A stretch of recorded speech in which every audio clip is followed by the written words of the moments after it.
Gros problème pour la France dans le moment n'a pas de là, mesdames et messieurs. Bonjour, bonsoir les amis. Comment nous y?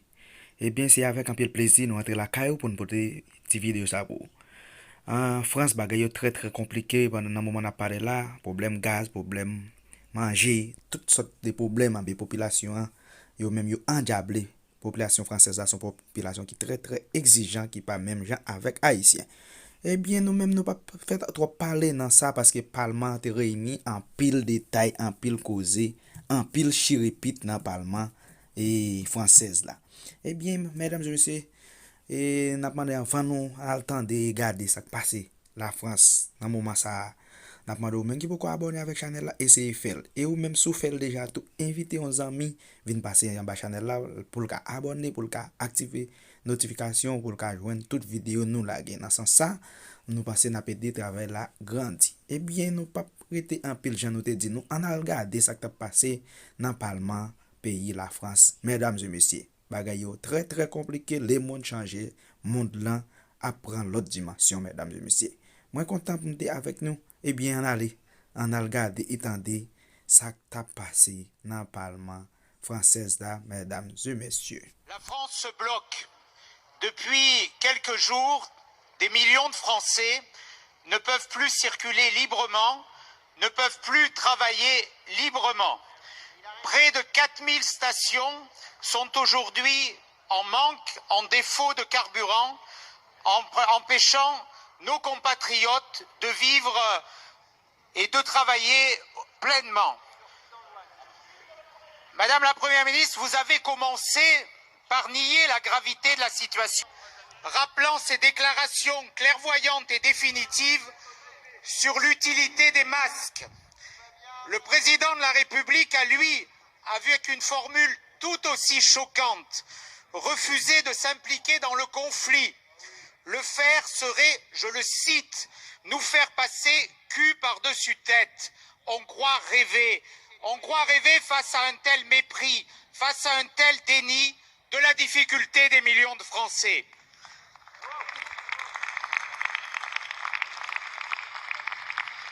Une nouvelle fois, oui, une nouvelle fois, rien n'est anticipé, rien n'est géré, et les Français ressentent légitimement le sentiment que la France n'est plus gouvernée.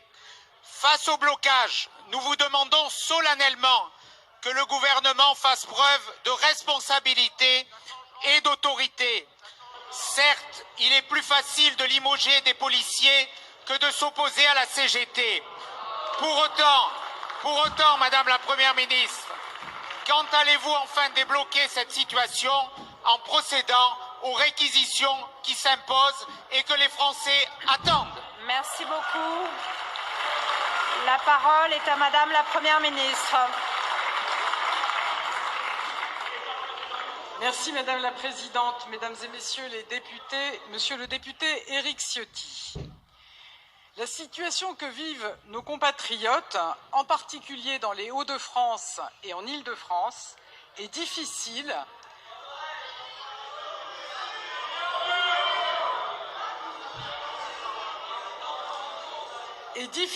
À certains endroits, elle est même insupportable. Et dans un contexte où les incertitudes en matière d'énergie sont notre quotidien collectif, cette situation crée des angoisses bien au-delà des régions touchées par ce conflit. Alors depuis le début du conflit social, dans les raffineries et les dépôts de carburant, le gouvernement a agi. Nous avons renforcé l'approvisionnement des stations-service en mobilisant les stocks stratégiques de l'État et en augmentant les importations. Nous avons autorisé à titre exceptionnel l'ouverture des dépôts et les livraisons pendant le week-end. Ces décisions ont permis d'augmenter les livraisons dans les zones en grande difficulté, plus 50% en Île-de-France, plus 35% dans les Hauts-de-France par rapport à la normale.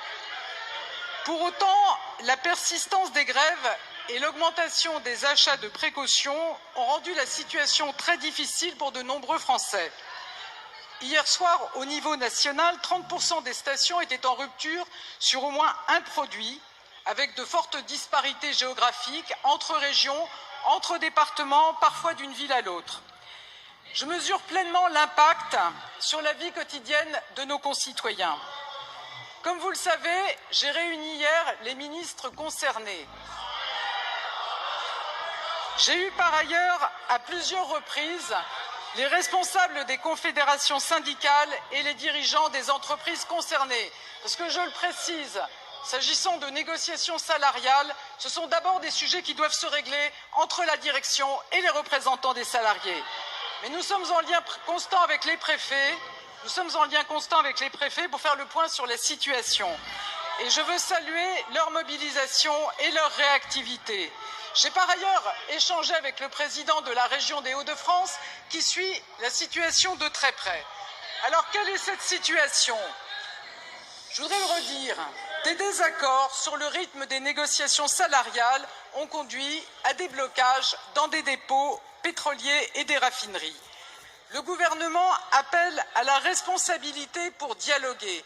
Un désaccord salarial ne justifie pas de bloquer le pays. Refuser de discuter, c'est faire des Français les victimes d'une absence de dialogue. Et je vais être plus précise. Des accords sont possibles. Il y a d'ailleurs eu un accord majoritaire signé hier chez Esso. Aujourd'hui, une partie des organisations, malgré cet accord, veut poursuivre le mouvement et continuer le blocage. Nous ne pouvons pas l'accepter. Le dialogue social s'est avancé dès lors qu'une majorité s'est dégagée. Et ce ne sont pas des accords à minima. Les propositions mises sur la table par la direction de l'entreprise est significative. Dès lors, j'ai demandé au préfet d'engager, comme le permet la loi, la procédure de réquisition des personnels indispensables au fonctionnement des dépôts de cette entreprise. Chez Total, les syndicats réformistes ont appelé à l'ouverture de négociations. La direction a répondu favorablement. J'espère que les autres syndicats représentatifs saisiront cette main tendue, car le dialogue social est toujours plus fécond que le conflit. À défaut, le gouvernement agira là encore pour débloquer la situation. Lorsque la porte est ouverte à la discussion, lorsque des discussions sont prêtes à être discutées, on ne peut pas continuer à bloquer le pays. Chacun doit prendre ses responsabilités, le gouvernement prend les siennes. Notre objectif est clair, nous voulons que la situation des Français s'améliore rapidement. Merci beaucoup, Madame la Première ministre. La parole est à Madame la Présidente Panot pour le groupe La France Insoumise.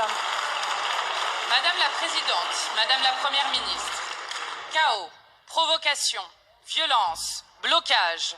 Quand la Macronie est en déroute, elle n'a plus que ces 4 mots à la bouche. Depuis des jours, les salariés des raffineries de groupe Total et Exxon sont en grève. Des milliers de stations-service sont à sec. Emmanuel Macron, l'irresponsable en chef, l'affirme sans scrupule, la pénurie de carburant ne serait pas du tout liée au gouvernement. À vous entendre, vous ne seriez donc responsable de rien. Pourtant, le chaos, c'est vous. Les multinationales Total et Exxon se gavent de milliards d'euros de bénéfices pour arroser leurs actionnaires.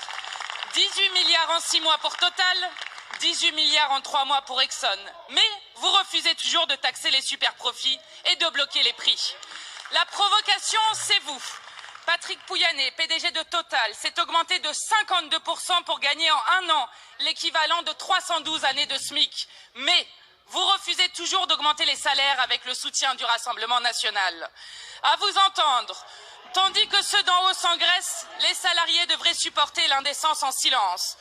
Nul doute, la violence sociale, c'est vous. Vous avez rejeté en bloc toutes nos propositions depuis des mois. Les salariés réclament désormais par la lutte tout ce que vous leur avez refusé au Parlement. Alors cessez votre propagande anti-gréviste. Car le blocage, c'est vous. Nous sommes solidaires de tous les grévistes actuels et à venir dans l'encombat pour la justice sociale et des millions de Français que vous empêchez de circuler et de vivre. Madame la Première ministre, quand allez-vous comprendre qu'avant d'appeler à débloquer les dépôts, il faudra débloquer les salaires? Le dimanche 16 octobre, contre la panne sèche, nous ferons le plein dans la rue.